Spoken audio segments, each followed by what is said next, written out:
The accountant WHO knew too much. The spreadsheet lied. Chidinma saw it in the first 40 minutes. Not a dramatic lie. No missing zeros, no phantom accounts with obvious names. Something subtler. A pattern of small, legitimate-looking transfers that moved in one direction with the precision of a tide that only went out. She sat in her glass-walled office on the 14th floor of Haesong Financial Group's Seoul headquarters and stared at the numbers the way she had stared at things her whole life, until they gave up their secrets. She minimized the file. Then she opened it again.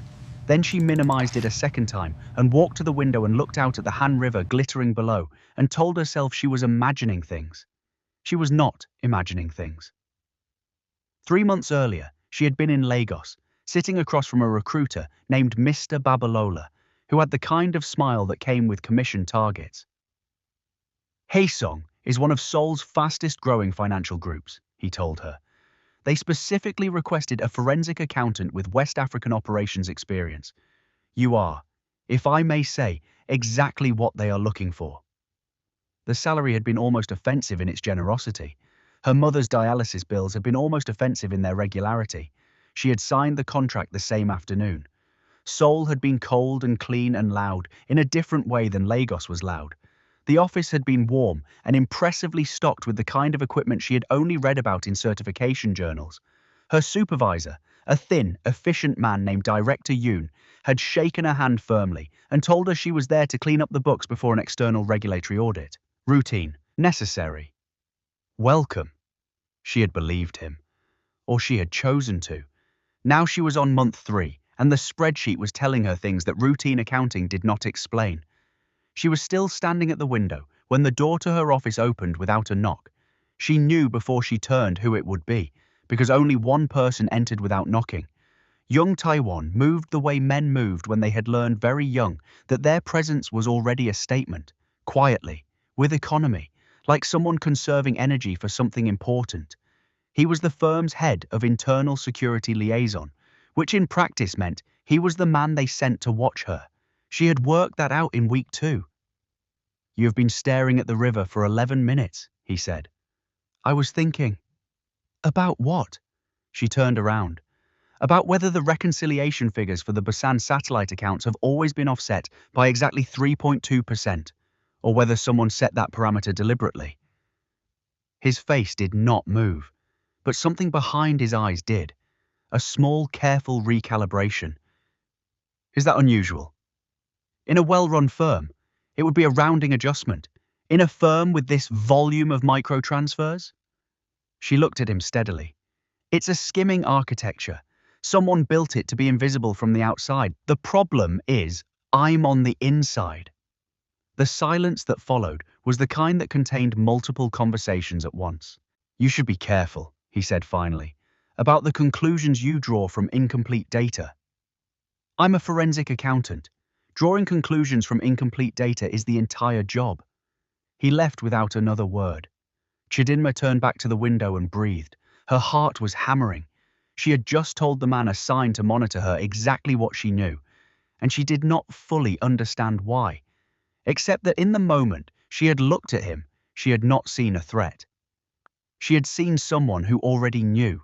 She began keeping 2 sets of notes, one on her work computer, clean and professional, recording standard findings, one in a small red notebook she had bought from a stationery shop in Mapagu, written in Igbo, recording the real findings.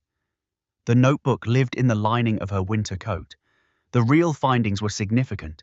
Haesong Financial Group was legitimate in the way a well-made mask was legitimate. It had all the features of a face, but behind the regulatory filings and the client portfolios and the quarterly growth reports, there was a circulatory system of money that belonged to something else entirely. She traced it carefully the way her father had taught her to trace a leaking pipe, not to the symptom but to the source. Funds came in from shell entities registered in Vanuatu and Delaware, cycled through Haesong's investment arms, and emerged clean on the other side as returns on legitimate clients' portfolios. The legitimate clients were, for the most part, real businesses that did not know what their returns were built on. That was the elegance of it, but the more she traced, the more she saw the other pattern, the one that disturbed her more, the syndicate, because that was what it was. she had stopped pretending otherwise, was not just laundering money through Haesong, it was also systematically draining the lower operational tiers of its own organization.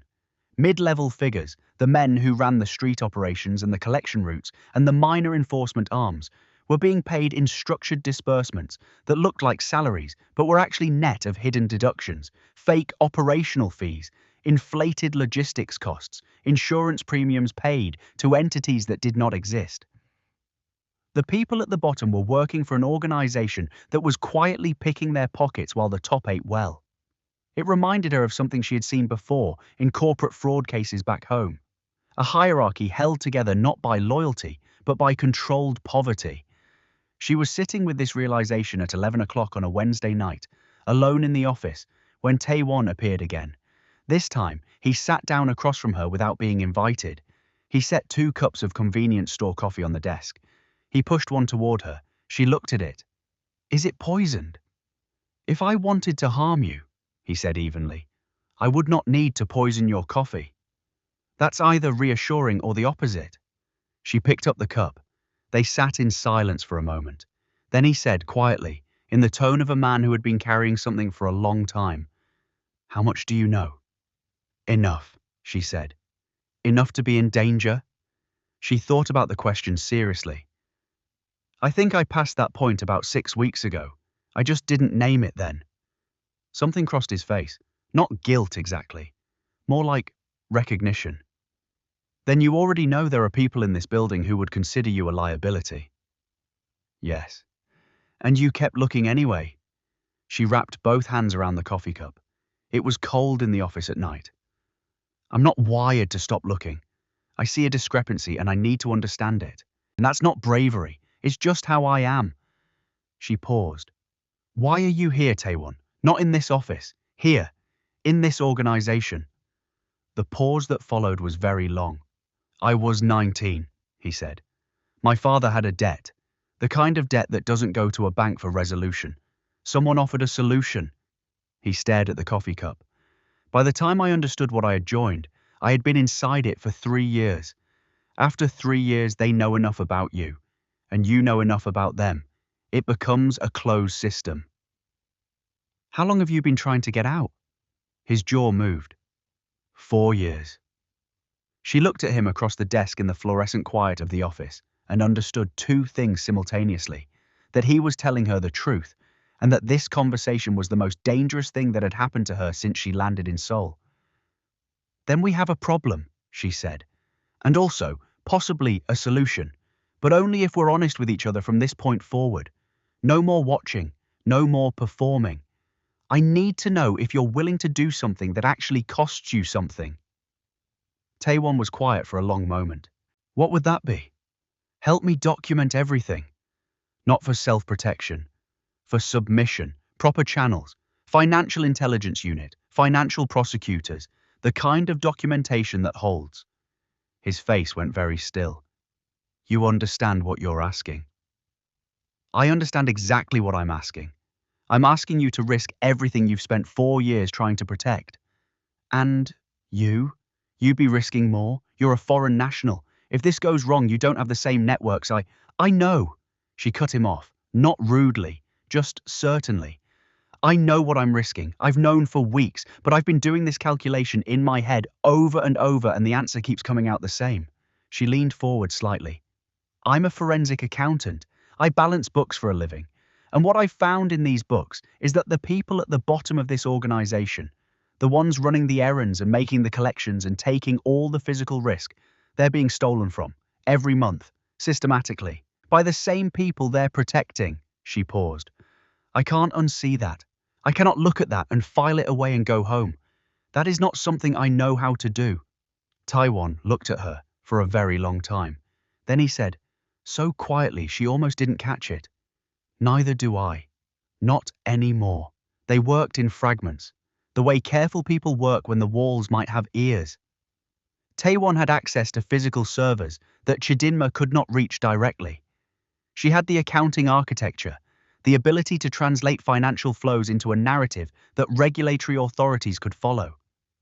What she built in her red notebook, he supplemented with access logs, transaction confirmation records, communication threads that his security clearance allowed him to copy in analog, handwritten, untraceable. They never met outside the office. They communicated in person or not at all. She had read enough about surveillance to know that the digital record was the first thing compromised in organizations like this one. Everything happened in the corner of her office at night, over bad coffee, under the guise of compliance review sessions, which was, technically, what Taewon was supposed to be attending anyway. The fear was constant. She did not pretend otherwise, not even to herself. There were nights she sat on the floor of her apartment in Yongsan and called her mother in Lagos and listened to her talk about the neighborhood and the church committee and the price of tomatoes and breathed. Her mother did not know the details of her situation. Chidinma kept that separation deliberately. Her mother had been through enough, but the sound of her voice, warm and slightly irritated by everything, the way she always was an anchor. "You sound tired," her mother told her once. "I am tired. That job is working you too hard. You need to tell them." "Mama." "What?" "I love you." A pause. "What kind of talk is that? You're not sick, are you? You better not be sick because this girl I know, her daughter went abroad and—" "I'm not sick. I'm fine. I just wanted to say it." She hung up and sat on the floor for another 10 minutes and then got up and went back to the red notebook. The crisis came from a direction she had half expected and half hoped wouldn't arrive. A man named Director Huang, who was 3 layers above Yoon in the actual organizational hierarchy, not the one on the company chart, the real one, called her into a meeting room one afternoon. He was the kind of man who wore his power with the boredom of someone who had been feared so long it no longer interested him. He asked her how the pre-audit preparations were proceeding. She told him, clearly and professionally, that they were on schedule. Then he slid a folder across the table. Inside was a printout. It was a partial log of her access records. Not everything, but enough. Someone had flagged her query patterns. "Your searches are comprehensive," Huang said. His Korean was unhurried. His interpreter sat behind him and rendered everything in clean, accented English. "More comprehensive than the task requires." Chidinma looked at the folder. Then she looked at Huang. The fear was enormous, an enormous, silent thing pressing against the inside of her chest. She breathed through it. "I was hired to prepare for an external audit," she said. "If I do a narrow job and the external auditors find what I missed, the exposure falls on this company and on my professional record. I don't do narrow jobs. That's not what your recruiter paid for." The silence in the room had texture. Huang studied her. "There are areas of this company's operations," he said carefully, "that do not require your attention. If they're in the accounts, they're in my remit." "Miss Okafor." The first time he had used her name. "I am advising you, professionally and otherwise, to limit the scope of your review." She held his gaze. The fear was still there. It was enormous. But under it, steady as bedrock, was something else. The thing that had been there since she was 12 years old and found a discrepancy in her father's market stall accounts that turned out to be a trusted neighbor stealing from him. The absolute refusal to pretend she hadn't seen what she'd seen. "I appreciate the advice," she said. "I'll take it under consideration." She walked out. Her hands were shaking by the time she reached the elevator. She texted Taewon a single character. The one they had agreed on. It meant tonight. They submitted everything on a Thursday. The documentation went to the Korea Financial Intelligence Unit, the Seoul Central District Prosecutor's Office, and a financial crimes attorney Taewon had contacted through a former colleague who had left the organization years ago and survived. 3 copies, 3 channels. The red notebook, digitally photographed, became part of the submission. The transaction logs Taewon had accumulated over 18 months, translated into a sequential financial narrative by Chidinma, formed the backbone. The hours after submission were the worst of her life. She sat in her apartment with her coat on, her bags packed, her passport in her inner pocket, and waited. Taewon sat across the city doing the same. They did not contact each other. There was nothing to do but wait to find out whether the right people had received it before the wrong people found out it had been sent. The answer came at 6 in the morning, when three separate law enforcement units moved simultaneously on Haesong Financial Group's offices, two subsidiary locations, and four residential addresses. Chidinma was not there to see it. She found out from the news on her phone, sitting fully dressed in the pre-dawn dark of her Yongsan apartment, watching the Korean breaking news banner scroll across her screen with the translation app rendering it in unsteady English. Haesong Financial, syndicate connections, multiple arrests, investigation ongoing. She put the phone down, then she picked it up and called her mother. Chidinma, it's not even morning. Are you sick? I told you. I'm not sick. Her voice came out thick. She hadn't realized she was crying until she heard herself. I needed to tell you something. What? What happened? You're scaring me. Nothing bad. I just needed to hear your voice. She wiped her face with the back of her hand.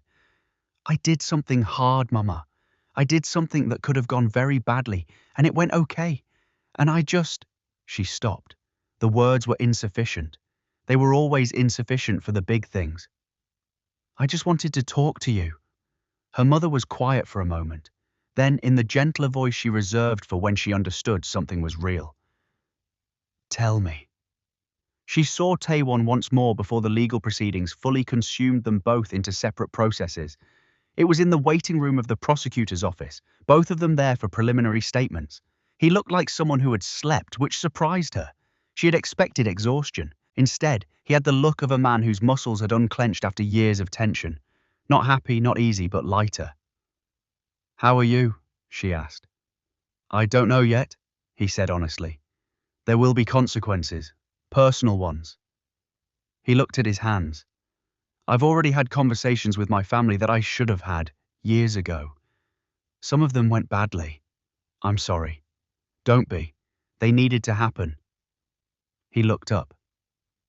You? She thought about it.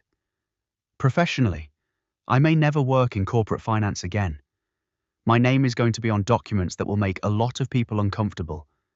Some of them will have long memories. She paused. But I've been balancing books my whole life, Taewon. My whole career.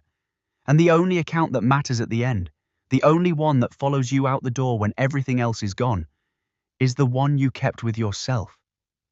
He was quiet for a moment. Then, what does yours say?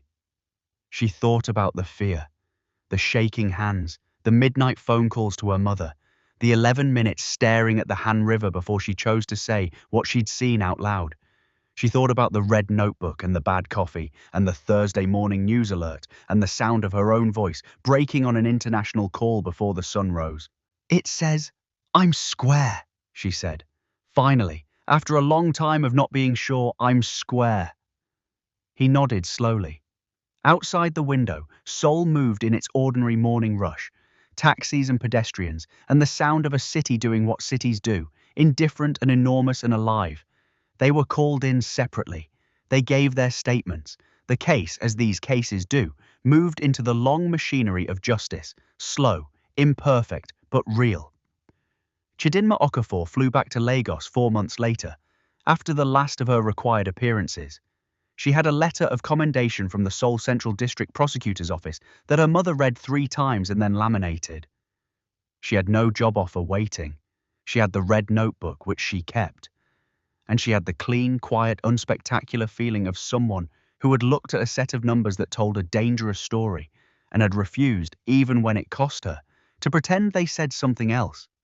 Some accounts, she knew, you could not fudge. Some balances came for you at the end regardless. The only thing a person could do, the only real solvency,